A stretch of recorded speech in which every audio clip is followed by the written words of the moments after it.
This is why you need to try making French bread at home. It's easier than you think. First, gather your ingredients. 2 cups of warm water, 1 tablespoon of yeast, 3 teaspoons of sugar, 5 cups of flour, 3 teaspoons of salt, and 1 teaspoon of olive oil. Step 1. Mix the warm water, yeast, and sugar together.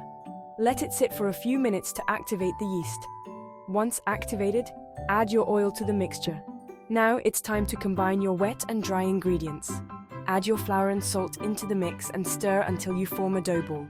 Cover your dough and let it rest in a warm place for about an hour. After it's rested, shape your loaves and score the tops. Let them rise for another hour. Preheat your oven to 375 degrees Fahrenheit. Bake your loaves for 15 to 18 minutes until they're golden brown. Let the bread cool before slicing. And there you have it, perfect homemade French bread. Enjoy!